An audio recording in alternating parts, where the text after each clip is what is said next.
E aí pessoal, tudo bem? Bem-vindos a mais uma videoaula. Hoje irei falar sobre a clivagem oxidativa de alcenos e alcinos. Primeiramente, os alcenos são compostos que têm uma ligação dupla em sua estrutura, e alcinos são compostos que têm uma ligação tripla em sua estrutura. Podemos ver alguns exemplos aí na imagem.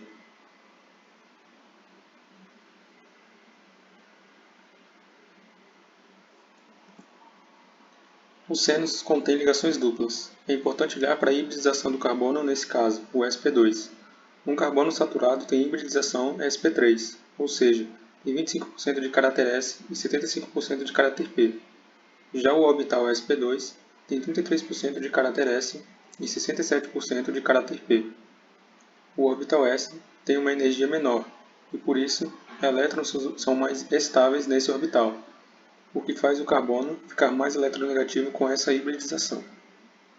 Isso faz com que a ligação fique mais polarizada e o carbono fique mais negativamente carregado. Isso, somado ao fato de que a ligação π não é muito forte, resulta em uma alta propensão a adições eletrofílicas, sendo esse o principal tipo de reação dos alcenos. Como a adição é eletrofílica, o mecanismo geralmente passa por um carbocátion. Portanto, fatores que estabilizam o carbocátion fazem o alceno mais reativo. A ordem de estabilidade dos carbocátion depende dos grupos aos quais o carbono está ligado. Grupos alquil ligados ao carbono aumentam a estabilidade, pois doam elétrons por efeito indutor e por hiperconjugação.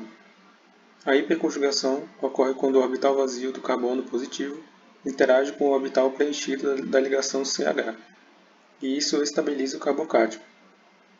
Grupos doadores de elétrons por ressonância são mais eficazes para estabilizar o carbocátion.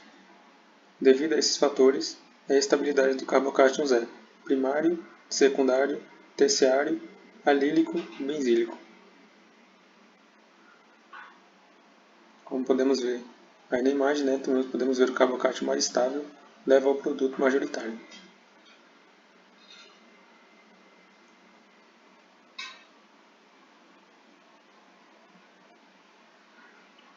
Uma reação interessante dos alcenos é a bromação.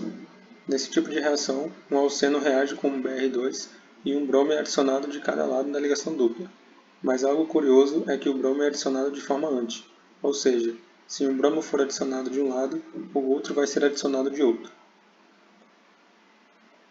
O primeiro passo é o ataque da ligação dupla a um dos dois átomos de bromo, formando uma carga positiva e um carbono. Uma ligação carbono-bromo e a liberação de um íon bromo. Com isso, o brometo ataca o carbono positivo e o mecanismo estaria acabado. No entanto, vamos analisar o ataque do brometo com o carbono positivo. Esse carbono tem uma geometria trigonal plana e por isso não há uma grande preferência por um dos lados, o que não explica a adição anti. Mesmo que o bromo seja mais eletronegativo que o carbono bromo está com uma carga negativa grande, e o carbono está com uma carga positiva grande e por isso uma ligação entre o bromo e o carbono com carga positiva é formada, na mesma etapa em que o brometo é liberado. Pela análise espacial, as duas ligações devem estar orientadas para o mesmo lado. Devido a isso, o ataque do brometo só pode acontecer pelo outro lado.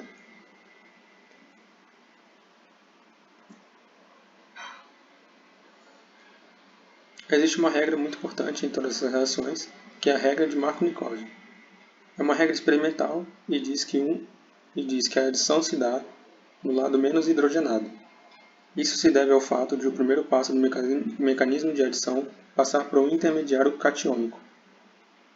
O carbono que melhor suporta uma carga positiva tem menor energia de ativação e é formado mais prontamente, sendo o produto majoritário. Grupos assistentes também interferem no processo.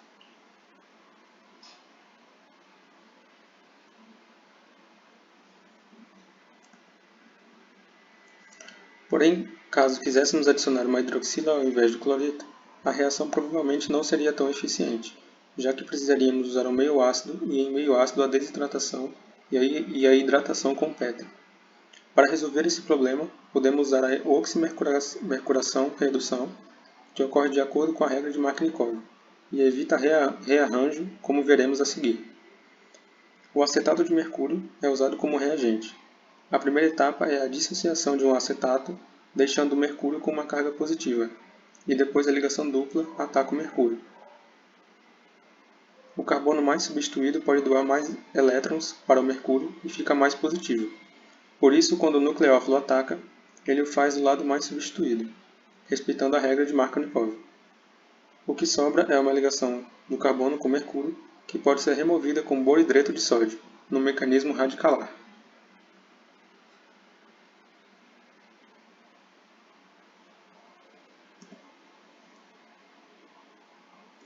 Existe também uma reação chamada reação anti-Markovnikov. Um dos pré-requisitos para que uma adição seja do tipo Markovnikov é o carbocátion intermediário. Se não há o carbocátion, essa regra não necessariamente é seguida. Um exemplo é a hidroboração. O primeiro passo desse mecanismo é um ataque da ligação dupla ao orbital vazio do borano, e não necessariamente no mesmo momento, a transferência do hidreto a outro carbono. Aqui há dois motivos para a adição ser anti-Markovnikov. Há a formação de uma carga parcial positiva no carbono que vai receber o hidreto, por isso ele precisa suportar uma carga positiva de forma melhor. E como o grupo borano é relativamente grande, o ataque se dá no lado menos impedido. Após essa etapa, ocorre uma oxidação com peróxido meio básico. O peróxido é despronotado e ataca o orbital vazio do boro. Depois, a ligação carbono-boro ataca o oxigênio do peróxido liberando uma hidroxila. Depois disso, ocorre a hidrólise formando o álcool.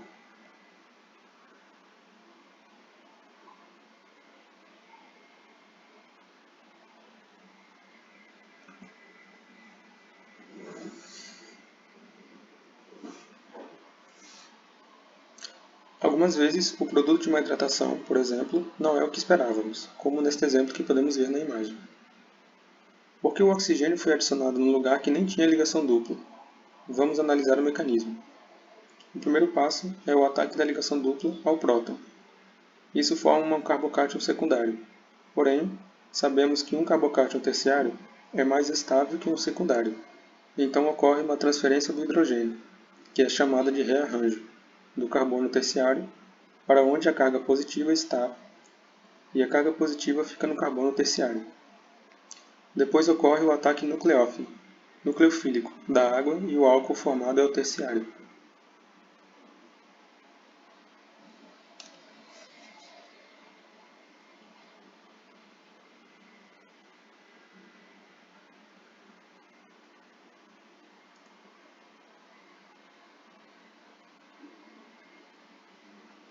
Neste caso, até o esqueleto carbônico mudou.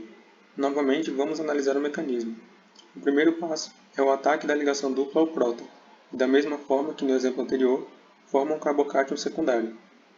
Pela mesma lógica, um carbocátion terciário seria mais estável, mas dessa vez não pode ser um hidrogênio a ser transferido, então quem migra é a metila.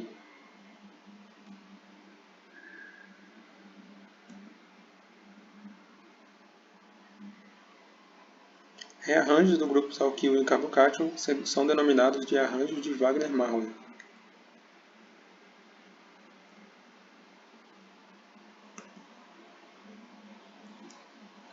Além de adições, a alcenos sofrem alguns tipos de oxidações e reduções.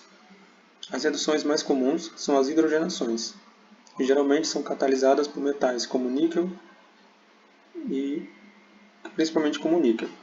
Tanto de forma heterogênea, o catalisador não se dissolve no meio reacional, quanto de forma homogênea, o catalisador está no mesmo meio reacional que o substrato. Podemos ver esses exemplos.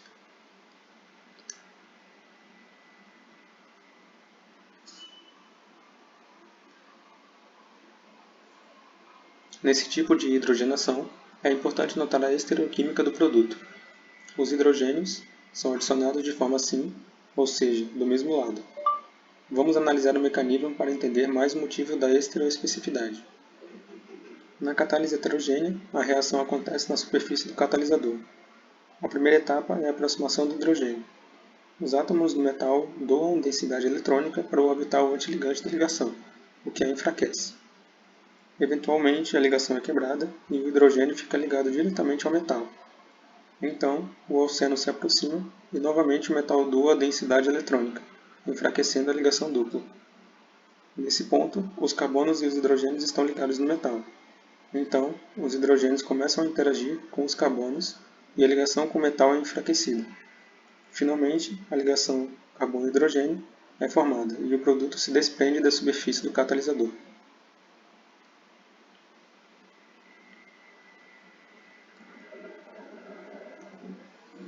Alcenos também podem sofrer reações de oxidação. As principais são as hidroxiclações, epoxidações e clivagens oxidativas. As dihidroxilações são reações que convertem o grupo alceno em um diol vicinal. O permanganato é o mais barato, mas deve ser usado em condições específicas por ser um forte oxidante. Além disso, ela apresenta baixa tolerância a outros grupos funcionais na molécula, e pode continuar a oxidação do diol fazendo uma clivagem oxidativa. O tetróxido de ósmio é muito tóxico e deve ser manipulado com cuidado.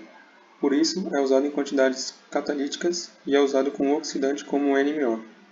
A reação é estereoespecífica e as hidroxilas sempre ficam assim. A primeira etapa do mecanismo é uma cicloadição, e depois ocorre a hidrólise em meio básico, ou com bisulfito de sódio. As epoxidações são reações que formam epóxidos, ciclos de 3 em que um dos membros é o oxigênio.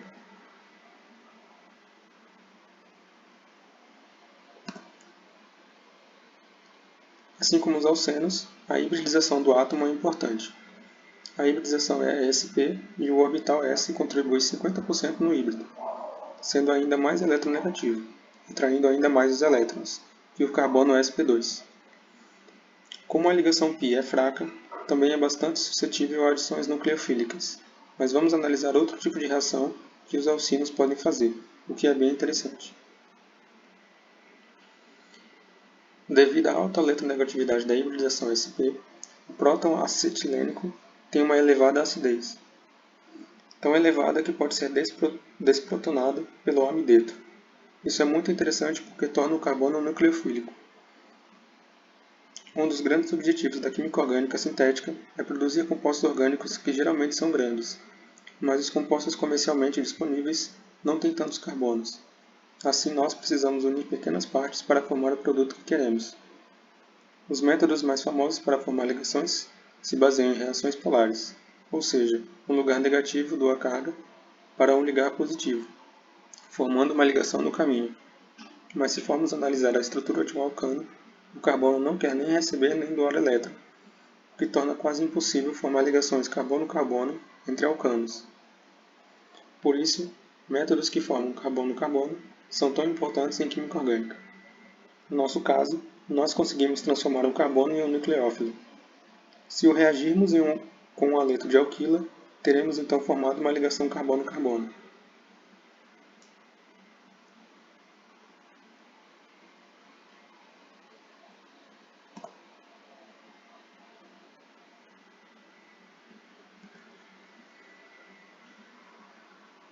As reações de adição são muito similares com as dos alcenos, com relação aos produtos, mas diferem significativamente com relação à velocidade e mecanismo. Se fôssemos pensar no mesmo mecanismo dos alcenos, o primeiro passo seria o ataque de uma ligação π ao próton, formando um carbocátion. Porém, uma carga positiva no carbono sp2 é pouco estável. Foi então proposto um mecanismo concertado com 3 moléculas.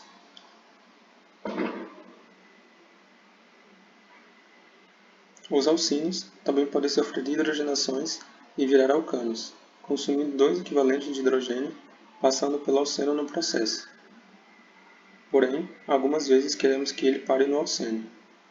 Isso é possível através de catalisadores envenenados. Um desses catalisadores é o paládio em carbono envenenado, com quinolina e sulfato de bário, para dar um alceno cis. Caso o alceno desejado seja o trans, pode-se usar um redutor com o sódio em amônia. Aí podemos ver pela imagem todo esse processo. Muito importante ressaltar que essa conformação diminui a repulsão das nuvens eletrônicas.